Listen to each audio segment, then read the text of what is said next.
अध्याय नंबर 2 के श्लोक नंबर 12 में, अध्याय 10 के श्लोक 2 में ये स्पष्ट करता है कि अर्जुन तेरे और मेरे बहुत जन्म हो चुके हैं, तू नहीं जानता मैं जानता हूं। इससे सिद्ध हो गया कि गीता ज्ञान दाता नासवान है, अविनाशी नहीं है। और ये भी स्पष्ट करा है कि केवल उस परमात्मा की भक्ति करो, उस सनातन परमात्मा की, उस परम अक्षर ब्रह्म की। अपने आत्माओं, गीता जी अध्याय नंबर 15 के श्लोक नंबर 16 और 17 में 3 पुरुष बताए हैं। पहले थोड़ा सा कंसेप्ट ये क्लियर करना पड़ेगा कि 7वें अध्याय के 29वें श्लोक में गीता ज्ञानदाता कहता है कि मेरे इस ज्ञान का आश्रय लेकर और जो जरा और मरण से छूटने के लिए ही प्रयत्नशील हैं, वे उस तत्ब्रह्म को और संपूर्ण अध्यात्म को, संपूर्ण कर्मों को जानते हैं, परिचित हैं। 8वें अध्याय के प्रथम श्लोक में गीता ज्ञान दाता से अर्जुन ने पूछा, फिर किम तत्ब्रह्म, कि जो जरा और मरण से, जरा माने वृद्धावस्था, मरण माने मृत्यु, इस दोनों संकटों से ही निवारण के लिए साधना रत हैं, तो ऐसा वो तत्ब्रह्म क्या है और क्या है वो अध्यात्म, क्या वो कर्म क्या है, वो मुझे बता। 8वें अध्याय के 3 श्लोक में गीता ज्ञानदाता ने कहा कि वो परम अक्षर ब्रह्म है। वो परम अक्षर ब्रह्म है, उसको जानने के बाद फिर साधक केवल जरा और मरण से ही छूटने का प्रयत्न करता है, यहाँ की किसी वस्तु की डिमांड नहीं करता। इस तत्वदर्शी संत से ये ज्ञान प्राप्त होने के बाद, अब देखना अध्याय नंबर 7 श्रीमद् भगवत गीता अध्याय 7 श्लोक नंबर 28 29, इसमें क्या कहा है?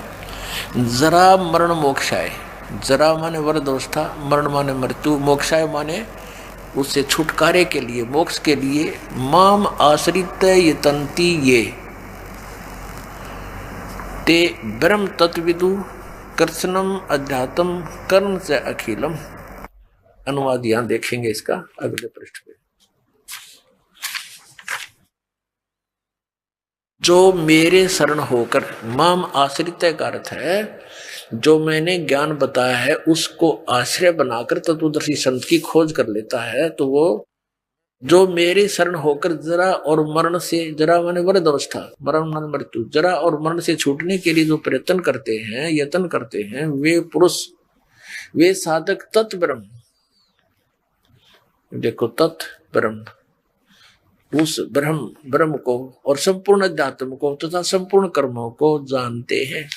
यहाँ पर बिल्कुल ये 30वां तो लास्ट में कहता जो मुझे जानते हैं मुझे प्राप्त होते हैं। अब यहाँ देखिए पैरेलल 8वें में अर्जुन ने प्रश्न किया कि किम तत्ब्रह्म और किम अध्यात्म, किम कर्म पुरुषोत्तम, अधिभूत च किम प्रोक्तम, अधिदेवम किम उच्यते। वह पुरुषोत्तम, वह ब्रह्म क्या है, इसका उत्तर गीता ज्ञानदाता ने ये अध्याय नंबर, ये हम 8 पढ़ रहे हैं, इसके 3 में दिया है कि वो परम अक्षर ब्रह्म है। बस पुण्यात्माओं यहां से हमने इतना ही लेना था, वो परम अक्षर ब्रह्म है। अब हम इसको परम अक्षर ब्रह्म कहो चाहे परम अक्षर पुरुष कहो, पुरुष माने प्रभु परमात्मा और ब्रह्म माने भी परमात्मा। अब हम श्रीमद् भगवत गीता के अध्याय नंबर 16 और 17 में आते हैं पुनः। अब यहां से हमें 3 पुरुषों का ज्ञान होगा, 3 प्रभुओं का, और जो परमेश्वर ने 600 वर्ष पहले स्वयं आकर बताया था। अक्षर पुरुष एक पेड़ है, सर पुरुष वाकी डारे, तीनों देवा शाखा है, ये पाते रूप संसार। अब वो परम अक्षर पुरुष को ना, वो जड़ है, वो मूल है, वो शेष जो भाग है अंडरस्टूड है, क्योंकि ये श्रीमद् भगवत गीता पवित्र 4 वेदों का एक संक्षिप्त कोड वर्डों में ज्ञान है। तो उसके लिए बता दिया कि तत्वदर्शी संत ही इन कोड वर्डों को समझ सकता है। अब देखना गीता अध्याय नंबर 15 हम यहाँ 16 पाते हैं। द्वौ इमौ पुरुषौ लोके सर्च अक्षर एव च सर्व सर्वाणि भूतानि कटुष्ट अक्षर उच्यते। इसका अर्थ यह है कि इस लोक में जो सुप्रसिद्ध हम मानते हैं, दिवो माने दो, पुरुषो माने पुरुष है, दो भगवान है, सरपुरुष और अक्षर पुरुष।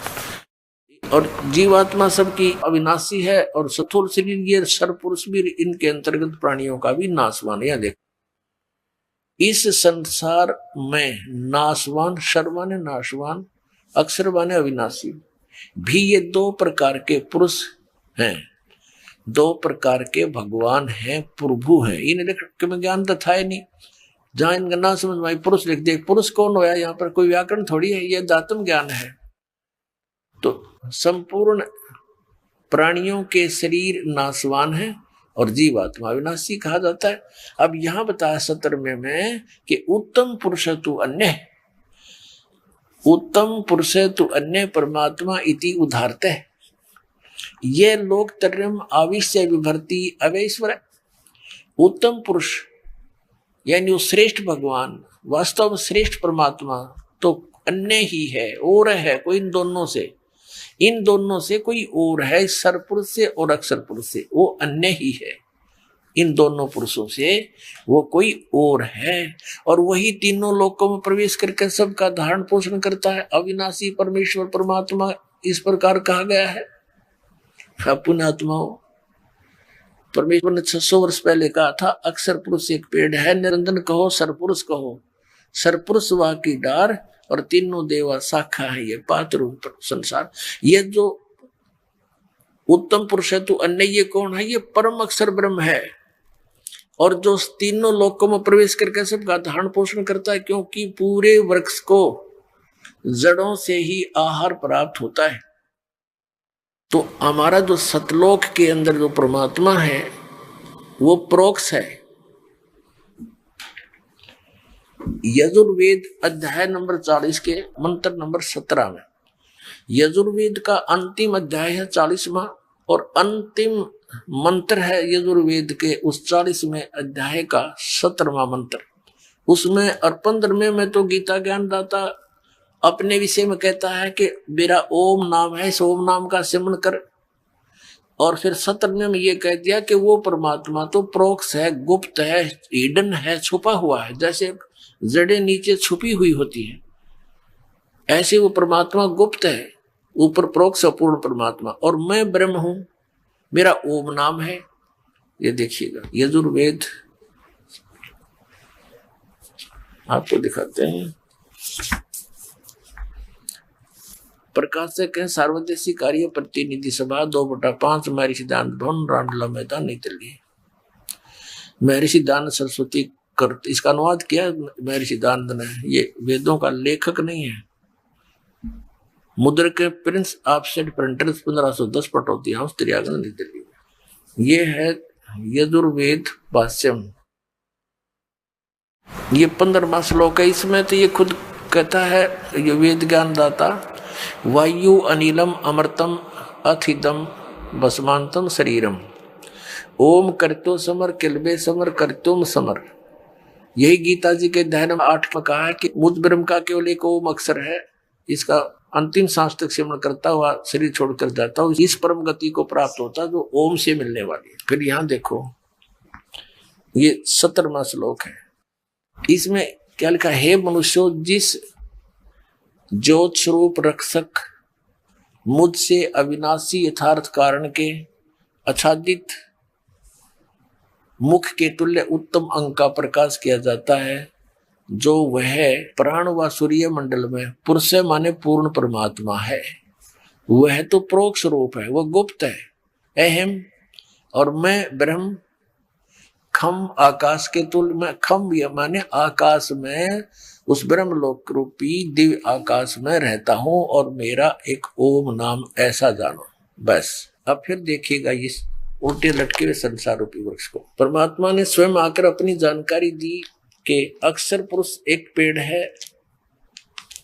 ये तना जो है ये अक्षर पुरुष समझो, इसका अक्षर पुरुष।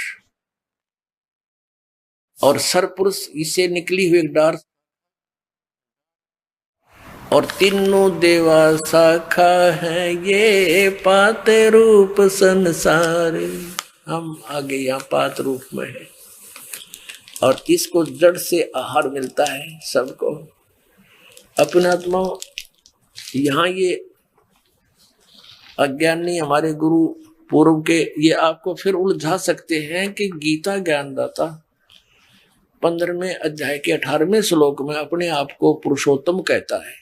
वो क्या कहता है कि मैं तो लोक वेद के आधार से पुरुषोत्तम प्रसिद्ध होया हुआ हूं। लोक वेद माने दंत कथा, अक्षेत्रीय ज्ञान, सुना सुनाई बातें, किंवदंतियां। क्योंकि मेरे अंतर्गत जितने प्राणी हैं, किस ब्रह्मांड का यू मालिक, इसके अंतर्गत जितने भी प्राणी हैं उनका ये स्वामी है, उनसे तगड़ा है। इसलिए यहाँ ये पुरुषोत्तम प्रसिद्ध हो रहा है। लेकिन कहता है उत्तम पुरुष तो अन्य, वो तो कोई और है। यहाँ देखिएगा इस 15वें अध्याय का, गीता जी अध्याय नंबर 15 का श्लोक नंबर, अब 17 तक तो हमने पढ़ लिया कि उत्तम पुरुष तो अन्य, ये तो स्पष्ट हो गया, उत्तम पुरुष तो कोई और ही है। और यहाँ ये कहता है 18वें श्लोक में, क्योंकि मैं नासवान जड़ वर्ग क्षेत्र से तो सर्वथा अतीत हूं और अविनाशी जीव आत्मा से भी उत्तम हूं, इसलिए लोक में और वेद में पुरुषोत्तम नाम से प्रसिद्ध हूं।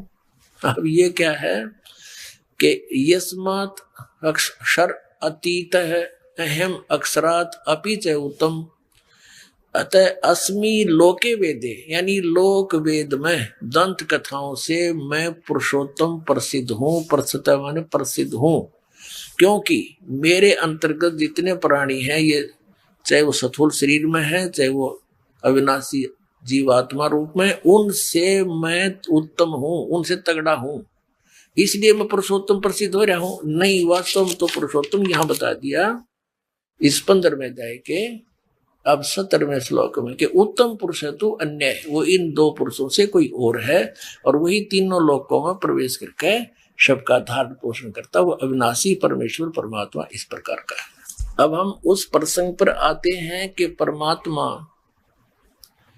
स्वयं आते हैं और अपनी सच्चिदानंद घन ब्रह्म की वाणी में वो तत्व ज्ञान सुनाते हैं। पुणात्मा हम पवित्र वेदों को सत्य मानते हैं। पहले थोड़ी सी कथा सुनाऊंगा उस परम पिता के यहाँ प्रकट होने की, फिर अपने सदग्रंथों से उसको सिद्ध करेंगे कि हु इज गॉड। हमारे पवित्र वेद वैसे तो ये मानव मात्र के लिए ही ज्ञान है, किसी धर्म विशेष व्यक्ति विशेष से संबंध नहीं है।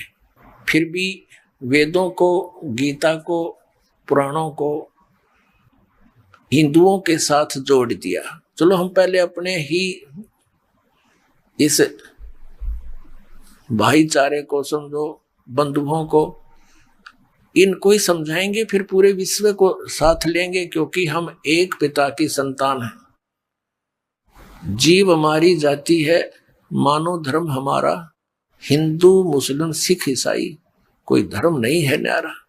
जब हम उस तत्व ज्ञान से परिचित होंगे, हमें सब अपने से नजर आएंगे। जैसे आपको बताया कि सन 1398 संवत 1455 ज्येष्ठ सुदी जेठ उतरते की पूर्णमासी को सुबह सुबह ब्रह्म मुहूर्त में वो परमात्मा सतलोक से चलकर आए, क्योंकि सतलोक के अंदर परमात्मा का शरीर बहुत तेजों में है। एक रोमकूप में करोड़ सूर्य मिला दे, करोड़ चंद्रमा, उनके एक रोमकूप की इतनी शोभा है, यानी ये करोड़ सूर्य करोड़ चंद्रमा की रोशनी भी फीकी नजर आवे। यदि वो परमात्मा वह मानव शरीर में है, यदि वो परमात्मा एज इट इज यहाँ आ जा उसी प्रकाश युक्त शरीर में, तो हम उसको देख भी नहीं सकते, हमारी आंखें बंद हो जाए। फिर यहाँ आने का लाभ क्या हुआ? तो वो क्या करता, अपने शरीर को हल्का सरल बनाकर, हल्के तेज पुंज का बना करके, हल्का करके, और फिर वो यहाँ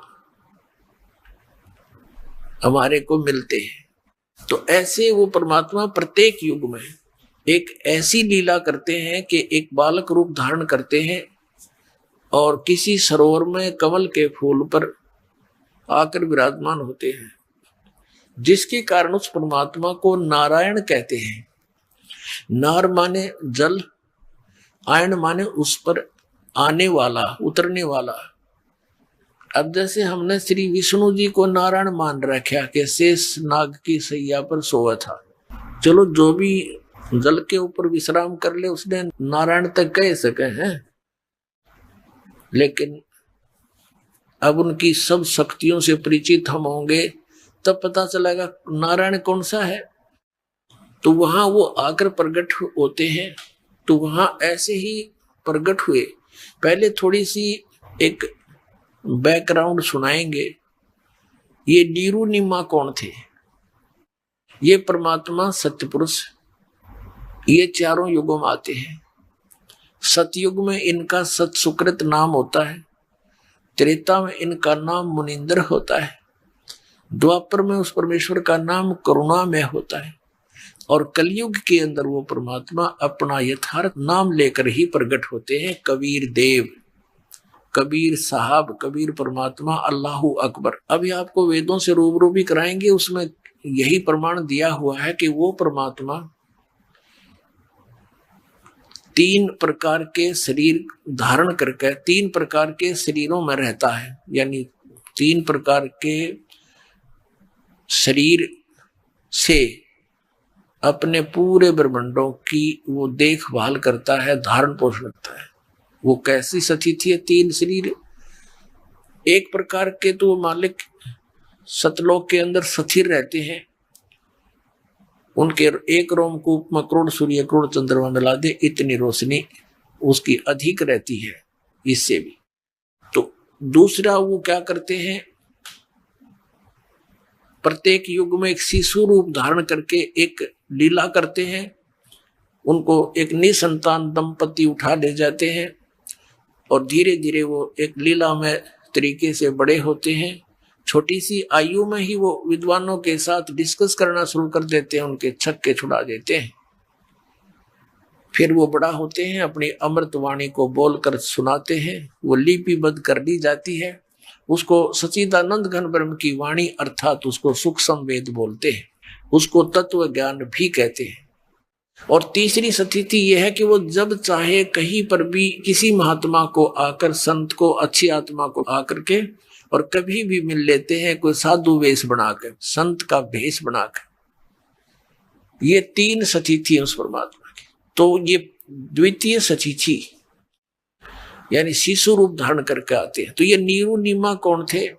ये द्वापर के अंदर एक सुदर्शन भक्त हुआ है वाल्मीकि जाति में, और वो परमात्मा जब कबीर साहब करुणामय नाम से आए हुए थे, वो उनका पक्का भगत था, और जिसने उन पांडवों की यज्ञ को संपूर्ण किया था, उस परमात्मा के इस सत भक्ति मंत्र से जो आपको प्राप्त हो रहा है। अब परमात्मा ने उसको ये यथार्थ ज्ञान दिया। सुदर्शन जी ने भगवान से कहा कि प्रभु मेरे माता पिता आपके ज्ञान को स्वीकार नहीं कर रहे हैं और ये बिल्कुल नहीं मानते, इनको समझाने की चेष्टा करो। परमात्मा ने बहुत बार कहा, लेकिन उन्होंने एक नहीं सुनी कि तू कहां से ले आ, विष्णु जी से ऊपर, ब्रह्मा विष्णु महेश से ऊपर भगवान कहां आ गया तेरा, हम नहीं मानते। उनकी मृत्यु होगी। वो सुदर्शन जी जो थे, सुपद सुदर्शन वाल्मीकि, वो बड़े चिंतित थे। प्रभु ने कहा, बेटा आप किस बात की चिंता किए हुए हो? ये तो सब ने आना और जाना है, जो सत भक्ति नहीं करेंगे उनकी ऐसी ये चक्कर बना ही रहेगा। सुदर्शन जी ने कहा कि परमात्मा अब तो अंतर्यामी है, इस मरने और जीने की चिंता दास को नहीं है। मुझे चिंता ये सता रही है कि मेरे माता पिता कितनी अच्छी आत्मा के थे और आपके ज्ञान को ना स्वीकार करके अब उनकी के दुर्गति होगी। मैं चिंतित हूं। मरना तो कोई बात नहीं। एक दिन भगवान ने कहा कि सुदर्शन चल तुझे सतलोक ले चलूं। कहने लगा ले चलो मालिक, हम तैयार बैठा आपका दास। फिर परमेश्वर ने कहा कि कोई तेरी यहाँ इच्छा तो नहीं है किसी यहाँ संसार की किसी वस्तु में। तब उसने कहा परमात्मा और मेरी कोई इच्छा नहीं।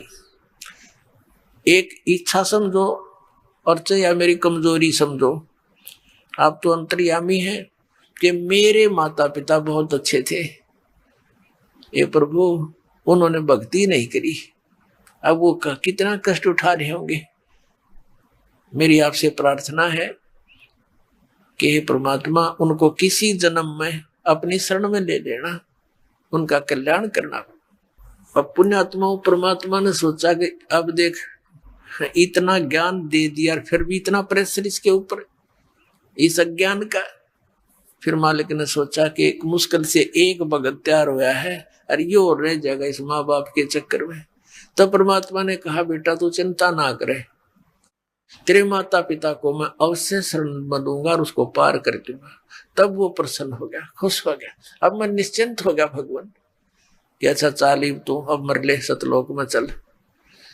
अब उसको सतलोक भेजा। तो कहने का भाव ये है, यह भी कमजोरी हमारी, अंत में जब तक हमारा हृदय यहाँ से कंप्लीटली नहीं हट जाएगा तो हम फिर यहीं आ जाएंगे। लेकिन जो साधना आप कर रहे हो ये अनमोल रत्न है, ये आपको यहाँ पर वापस मिल जाएगा। फिर इसका फायदा क्या हुआ, स्वर्ग में चले जाओगे, वहां देवता बन जाओगे, फिर मृत्यु होगी, फिर यहाँ 84 लाख में फिर भटकोगे। अब ये सुदर्शन का ये भी कमजोरी थी, वीकनेस थी उसकी, वो भी यही रखने की, काल के जाल में फंसाए रखने की। जैसे एक वृद्ध व्यक्ति कमजोर सा था, उसके अस्थि पंजर सा दिखा था। डॉक्टर के पास गया, डॉक्टर से कहा डॉक्टर जी मैं उठता हूं ना तो मुझे चक्कर आते हैं।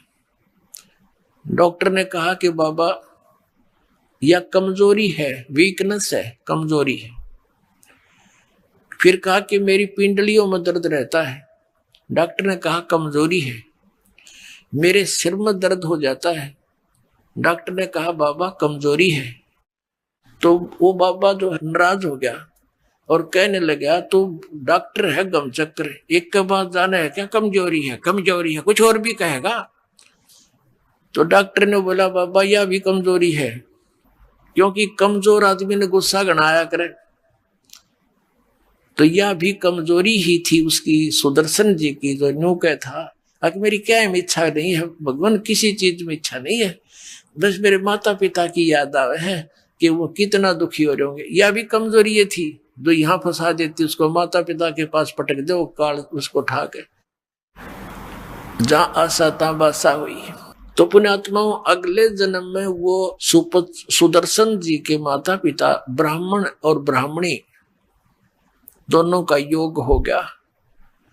तो परमात्मा उनको मिले, लेकिन उन्होंने उनकी बात को नहीं माना। 3-4 वर्ष के होके अंतर ध्यान हो गए, वापस फिर नहीं आए। परमात्मा ने कहा था तुम नाम ले लो। 3 वर्ष का बालक थे और उस सुदर्शन की माता पिता वाली आत्मा से कहा कि तुम उपदेश ले लो। और वो नो के हम ये हमारे पास रहे और हमने नो का नाम ले लो, मैंने गुरु बना लो। देख बेइज्जती करे हमारी। परमात्मा अंतर ध्यान हो गए। वो सारी जीवन रो रो कर काटा न, वो जीवन बहुत बुरी तरह रोते रहे, उनकी तरफ बना दी। ये सचमुच भगवान थे, हमने मानी नहीं उनकी बात। अगले जन्म में वो फिर ब्राह्मण ब्राह्मणी का हो गया और वो भगवान शिव के उपासक थे। गौरी शंकर सरस्वती उनका नाम था। तो गौरी शंकर सरस्वती इनका नाम था। इनका दोनों का फिर योग हो गया पति पत्नी के रूप में। गौरी शंकर जो है ये भगवान शिव के पुजारी थे और बहुत ही नेक आत्मा थे।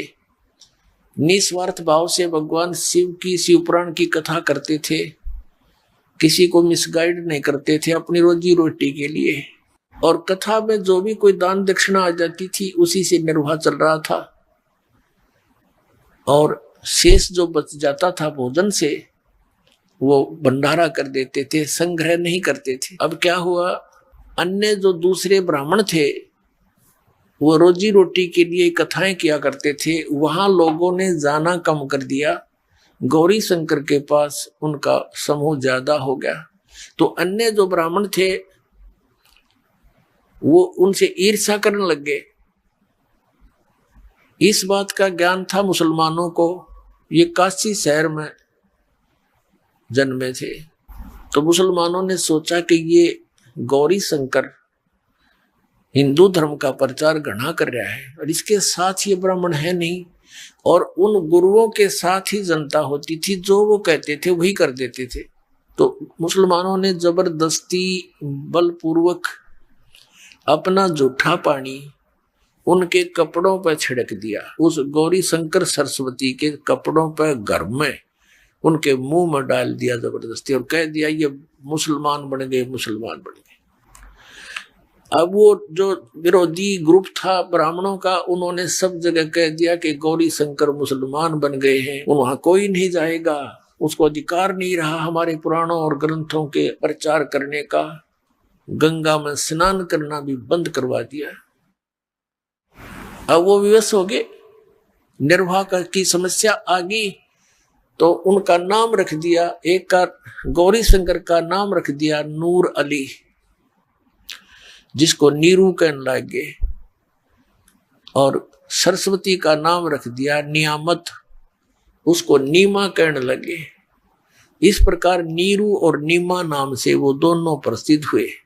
निसंतान थे, उनका संतान नहीं थी, आयु लगभग 50 से ऊपर हो चुकी थी, 60 के आसपास। अब गंगा में स्नान करते थे पहले प्रतिदिन, अब गंगा में स्नान बंद करवा दिया, उनके लिए समस्या आई। तो उनको धीरे धीरे पता चला कि एक सरोवर है लहर तारा नामक, और उसमें गंगा का जल ही वर्षा के दिनों में जब ओवरफ्लो होकर चलती है दरिया, उछल उछल कर लहरों के द्वारा वो जल से बहुत बड़ा सरोवर का रूप धारण कर लेता है। वो फिर सारा वर्ष बहुत अच्छा शुद्ध जल उसमें रहता है। तो वो दोनों जने प्रतिदिन वहां स्नान करके आते थे।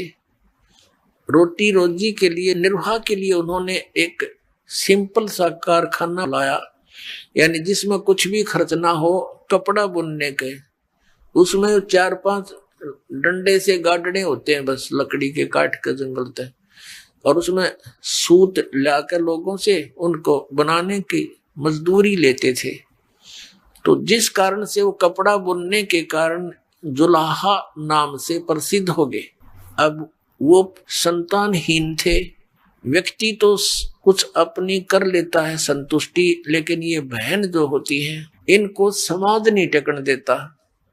कोई ना कोई आता है, पूछता है, अरे भगवान ने कोई बच्चा नहीं दिया, एक बालक तो चाहिए था। तो फिर वो रोती है बेचारी जिसका संतान नहीं होती। तो ऐसे ही कोई एक दिन इंजेक्शन ला गया नीमा के, शाम ने कोई बात चल गई होगी, तो सुबह उठकर वो ज्येष्ठ सुदी पूर्णमासी को सुबह सुबह ब्रह्म मुहूर्त में स्नान करने के लिए चल पड़े। और श्याम ने कोई रिश्तेदार या कोई पड़ोसी आकर उसको प्रेरित कर गया कि भगवान ने एक बालक तो देना ही चाहिए था, और बच्चे बिना तो जीव ने कुछ को ना। ऐसा हमारी अपनी सोच है, लेकिन भक्ति मार्ग में इसके विपरीत ज्ञान है। वो समय आने पर बताएंगे, अभी इतना समय नहीं। अब नीरू नीमा दोनों स्नान करने के लिए प्रतिदिन की तरह वो चल पड़े। कहाँ? अपने उसी स्थान पर जहां प्रतिदिन स्नान करते हैं, लहर तारा तालाब पे। उधर से क्या होता है, वो परमेश्वर अपने लीला अनुसार, अपने गुणानुसार सतलोक से गमन करके, गति करके, बिजली जैसी गति से वहां से आया। एक प्रकाश का पुंज दिखाई दिया, प्रकाश का गोला सा, और वहां पर एक प्रत्यक्ष दृष्टा थे अष्टानंद ऋषि। वो प्रतिदिन उसी स्थान पर स्नान करने जाते थे, एकांत स्थान देखकर प्राकृतिक, वहां बैठकर अपने गुरुदेव स्वामी रामानंद जी से प्राप्त साधना अभ्यास करते थे। उस दिन भी वो स्नान करके साधना करने का प्रयत्न कर रहा था। उसी समय ऊपर से एक प्रकाश का गोला सा आया।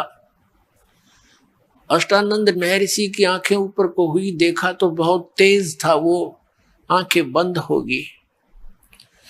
जैसे हम सूर्य की तरफ देखते हैं, हमारी आंखें सूर्य की तरफ ज्यादा देर नहीं देख सकती, फिर आंखें बंद हो जाती है। बंद आंखों में हम क्या देखते हैं कि सूर्य के आकार का एक धीमा सा गोला सा दिखाई देता है, उसका आकार दिखाई देता है, प्रकाश रहित। तो ऐसे जब अष्टानंद जी की आंखें बंद हुई, प्रकाश को सहन नहीं कर सकी, परमात्मा के प्रकाश को, तो आंखें बंद होगी। आंखें बंद होने से उसने क्या देखा कि कोई शिशु दिखाई देता, बालक। आंखें खोली, क्या देखा कि वो प्रकाश उस लहर तारा तालाब के ऊपर एक कोने में सिमट गया। आगे वो अंधेरा था, देख नहीं सका। अब उसने सोचा ये क्या देखा भगवान, अपने गुरु जी से शंका का समाधान कराऊंगा। वो तो उठकर चला गया और अपने गुरु स्वामी रामानंद जी से पूछा कि हे भगवान, आज मैंने ऐसे ऐसे देखा, ये कोई मेरी भक्ति की उपलब्धि है या कोई मेरा भ्रम है। आकाश से प्रकाश का गोला सा आया, आंखें मेरी सहन नहीं कर सकी, बंद हुई तो उसमें एक शिशु रूप दिखाई दिया, बालक का। रामानंद जी को जैसा ज्ञान था, अपने शिष्य की शंका का समाधान इस प्रकार किया कि बच्चा, इस तरह के ऊपर से जो प्रकाश के तारे से टूटते हैं, तो ये कोई अवतार लोग आते हैं नीचे, वो किसी माँ के गर्भ में जाएगा और वहां से फिर जन्म लेकर यहाँ कोई लीला करने आया है। ऊपर के लोगों से कोई अच्छी आत्मा या कोई अवतार गण आते हैं, तो ऐसे लक्षण होते हैं। अब अष्टानंद तो संतुष्ट हुआ, क्योंकि गुरु जी जो शंका का समाधान करे वो फाइनल है। अब उधर से क्या हुआ, वो नीरू नीमा आ रहे थे स्नान करने के लिए उसी स्थान पर लहर तारा तालाब में। रास्ते में नीमा को वो बातें याद आई जो शाम के समय किसी बहन ने उसको कोई प्रेरणा कर दी थी कि बता, बालक बिना भी कोई जीवन हो से। तो वह ज्यादा दुखी हो रही थी, रोने लगी। हे भगवान शिव जी, भले ही वो मुसलमान बन गए थे, लेकिन भगवान शिव की पूजा हृदय से वो भूल नहीं पाए थे। और कहने लगे, भगवान शंकर, आपके घर में क्या बच्चों की कमी है? इस दासी को भी एक कोई लाल दे देते, कोई बच्चा दे देते, मेरा भी संसार में हिस्सा हो जाता। पता नहीं क्या क्या बात बनावे हैं, मुझे देखकर छुप जाते हैं कि ये तो मनहूस आएगी। न्यू का कवर रोवा बुरी तरह। अब नीरू ने कहा, नीमा, यदि हमारे किस्मत में होता तो भगवान शंकर हमें दे ही देते। अब आंखें खराब ना करें, देखो बच्चा हमारा कोई है नहीं, आंखें तो रो रो कर अंधी हो जाएगी, उंगली पकड़ने वाला बुढ़ापे में कोई है नहीं, तो कुछ विचार विवेक से काम ले, मत रोया कर, चुप हो जा। ऐसे कहते कहते वो लहर तारा तालाब पर आ गए। अब पहले नीमा ने स्नान कर लिया, नीरू बाहर बैठ गया। नीमा स्नान करके बाहर आई, नीरू स्नान करने के लिए फिर लहर तारा तालाब में प्रवेश कर गया। अब ब्रह्म मुहूर्त होता है सुबह का 1.5 घंटा सूर्य उदय होने से पूर्व, और वो 1.5 घंटा ऐसा होता है कि एक बार तो ऐसा अंधेरा दिखेगा, फिर तुरंत ही चांदना रोशनी सी बन जाती है, नो कुछ दिखाई सा खूब दिखाई देने लग जाता है। नीमा जो वस्त्र बांध कर स्नान किया था उसने, उसको धोने के लिए वापस किनारे पर गई, तो क्या देखा कि कमल के फूल पर कोई वस्तु हिल रही है, क्योंकि परमात्मा लीला कर रहे थे, कमल के फूल पर लेटे हुए थे और एक पैर को हिला रहे थे। ये अष्टानंद ऋषि सामने बैठा है, परमात्मा कमल के फूल पर विराजमान है, अष्टानंद जी की आंखें खुली की खुली रह गई है, और ये आकाश से प्रकाश आने का चित्र आपने देखा। अब नीमा ने क्या देखा कि कोई सर्प तो नहीं है, कहीं मेरे पति को ना डस ले। जब ध्यान से देखा कि ये तो बालक है, अपने पति को जो साथ में स्नान कर रहा था गहरे पानी में, उसको आवाज लगाई कि जी देखना, देखना ये बालक, देखना ये बच्चा डूबेगा, जल में बच्चा डूबेगा, कमल के फूल पर बालक है। अब नीरू ने सोचा कि या तक कति मेंटल होली बच्चों के मुंह में, और देख अब इसने जल में भी बालक दिखाई देने लगे। है भगवान, सद्बुद्धि दो दाता इसको। तो वो कहने लगा स्नान करता करता कि नीमा तू कति पागल होगी। तो उसने कहा कि नहीं जी देखना सचमुच, देखो देखो ये रहा बच्चा डूबेगा। अब नीरू ने देखा कि आज इसकी आवाज में कुछ सच्चाई है। जिधर वो संकेत कर रही थी उधर देखा उसने कि सचमुच एक बालक है। तो उसने आओ देखा ना ताओ देखा, फट उठाया, कमल के फूल समेत तोड़ लिया बालक को और अपनी पत्नी को दे दिया।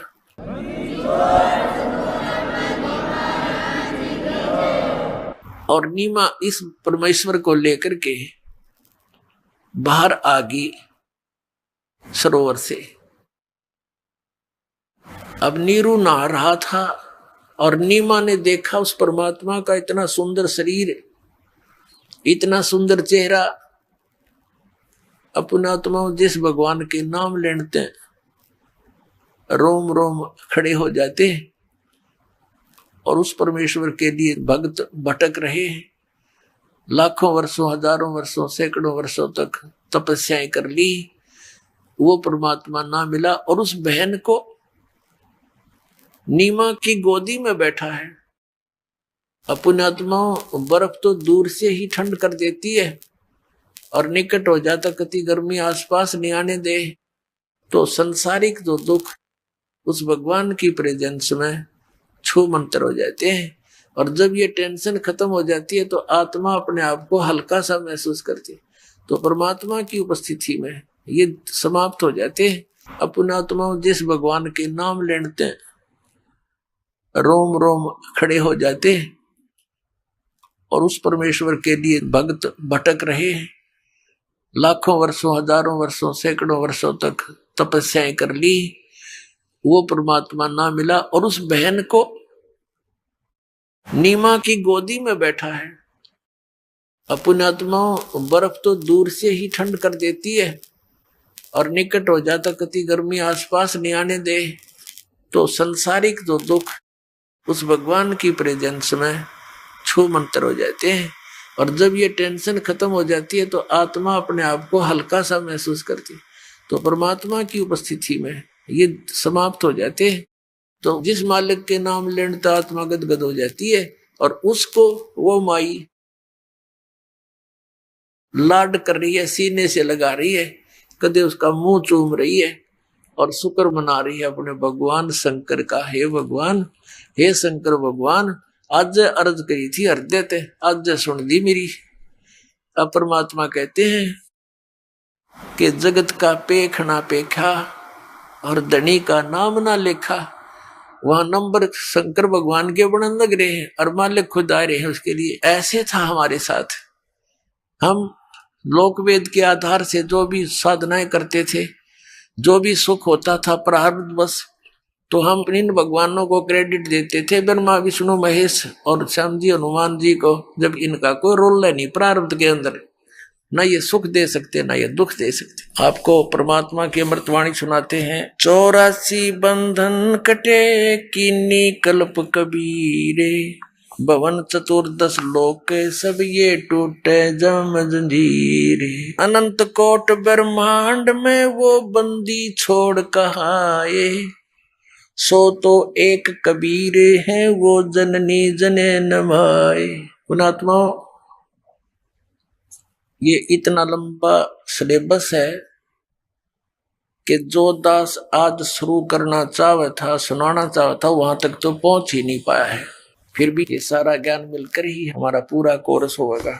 अब यहाँ क्या बताया है कि परमात्मा ने मालूम था कबीर परमेश्वर जी को कि मैं जो वाणी अपनी बोलकर जा रहा हूं सच्चिदानंद घन ब्रह्म की वाणी, कबीर वाणी, तो आने वाले समय में ये काल के दूत नकली कबीर पंथी इसमें बहुत सा फेर बदल कर देंगे, दंत कथा बना लेंगे। उसकी पूर्ति के लिए उन्होंने आदरणीय गरीबदास साहिब जी को वो सतलोक से चलकर आए एक साधु रूप में, गांव छुड़ाने जिला जज्जर हरियाणा के अंदर खेतों में गौ चरा रहे थे, वहां मिले। 10 वर्ष के बालक थे आदरणीय गरीबदास साहिब जी। उनकी आत्मा को सचखंड लेकर गए, सतलोक दिखाया, सारे ब्रह्मांड दिखाए, ब्रह्मा विष्णु महेश की सचिति से परिचित कराए, फिर उनको वापस छोड़ दिया। उन्होंने फिर वो परमात्मा की महिमा सुनाई, सारी आंखों देखी। अभी नकली कबीर पंथियों की थोड़ी सी झलक दिखाते हैं आपको। इनके द्वारा बताए गए परमात्मा के प्रगट का वैसे तो मिलता जुलता तो इन्होंने ठीक किया है, लेकिन हंसी आवे ऐसा ज्ञान कथा ये बेतुका। अब कहते हैं गुरु बिन काहू न पाया ज्ञाना, जो थोथा वो छड़े मूड के साना। ये देखिएगा एक कबीर सागर है, ये सचिदानंद गणब्रह्म की वाणी है या, और लिपिबद्ध की है आदरणीय धर्मदास साहिब जी ने, और खेमराज श्री कृष्ण दास प्रकाशन मुंबई से ये प्रकाशित है। ये कबीर पंथी ही इसका संशोधक है।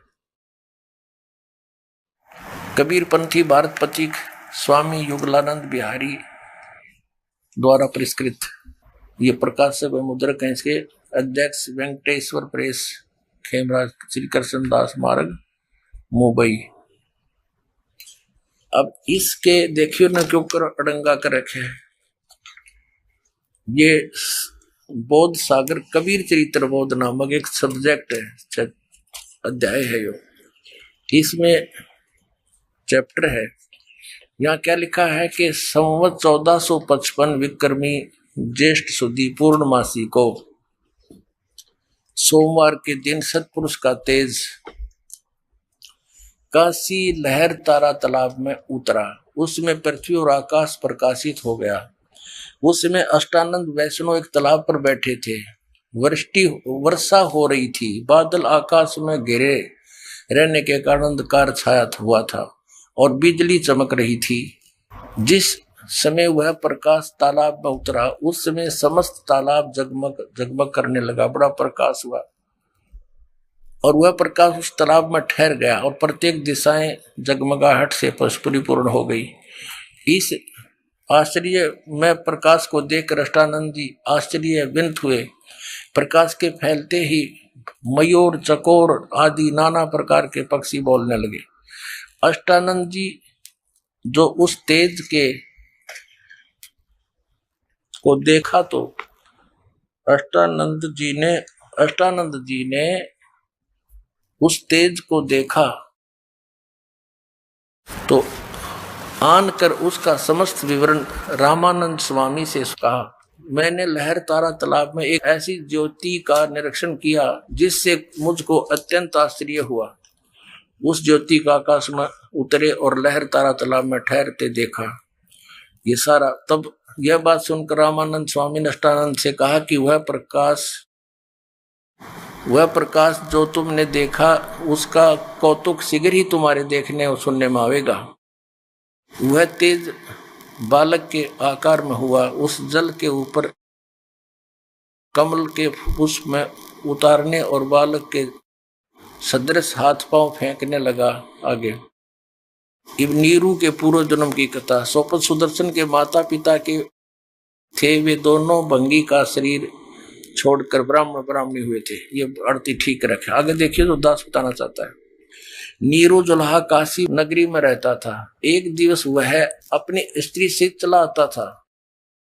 अच्छा देववात वह लहर तारा तालाब के समीप से निकला। उसकी स्त्री नीमा प्यासी हुई और जल पीने के निमित्त वह तालाब पर गई। वहां देखा तो एक बड़ा ही सुंदर बालक कमलों में तैरता फिरता है और हाथ पांव फेंक रहा है। उस बालक को देखकर नीमा तालाब के भीतर घुसकर बच्चे को अपनी गोद में उठा लिया और तालाब से बाहर निकलकर नीरू के पास आई। अब दास्तोयद की नाला की बताना चाहता था ये है कि वो तब पूछा कि ये किसका लड़का ले आई। तब नीमा ने उत्तर दिया कि मैंने तालाब में पाया है। नीरू ने कहा कि ये लड़का जहां से तू लाई है वहीं रखा, नहीं तो मालूम कि ये किसका लड़का है। तब उस स्त्री ने उत्तर दिया कि ऐसा सुंदर बालक तो मैं कदापि नहीं छोड़ूंगी। तब नीरू ने कहा कि लोग मुझको हंसेंगे और ठठाएंगे और ठट्ठे उड़ाएंगे कि मुकलावे में ही नीरू अपनी स्त्री के साथ एक पुत्र भी ले आया। अब इनकी नाला की बताऊंगा। इतनी देर आपको दिखाया है कि इसमें नू लिखा है कुछ।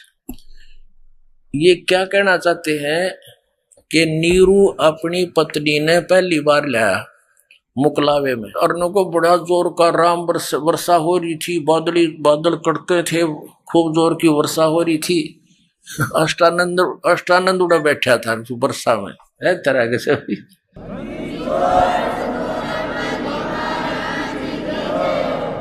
अकल देखो इनकी। अष्टानंद वह साधना कर रहा था उस वर्षा में। ये बिना तो की बात।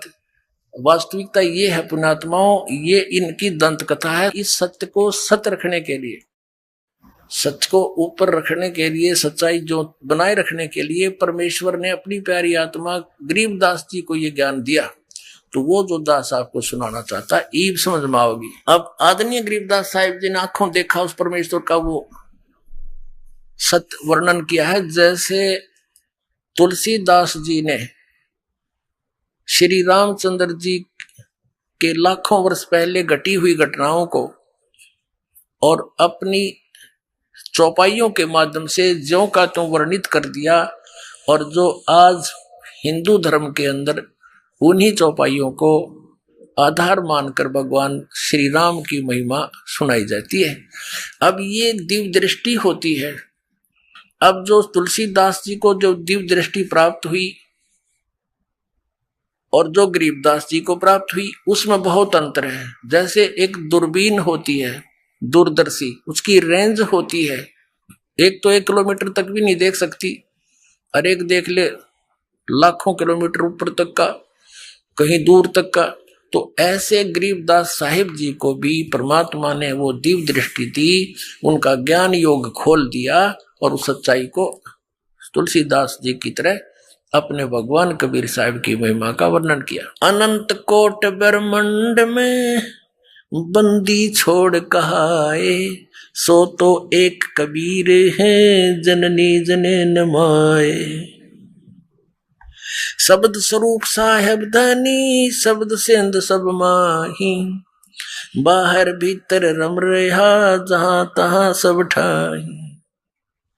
जल थल पृथ्वी गगन में वो बाहर भीतर एक, पूर्ण ब्रह्म कबीर हैं वो अवगत पुरुष अलेख। सेवक होकर उतरे इस पृथ्वी के माही, जीव उदाहरण जगत गुरु बार बार बलि जाही। अब आदरणीय गरीबदास साहिब जी क्या कह रहे हैं कि वो दास बनकर आए यहाँ पर, कहते हैं सेवक होकर उतरे, अवतरित हुए, वहां सीधे चलकर आए। वो किसी माता पिता से जन्म नहीं हुआ, उनका मां से जन्म नहीं, सेवक होकर उतरे इस पृथ्वी के मां।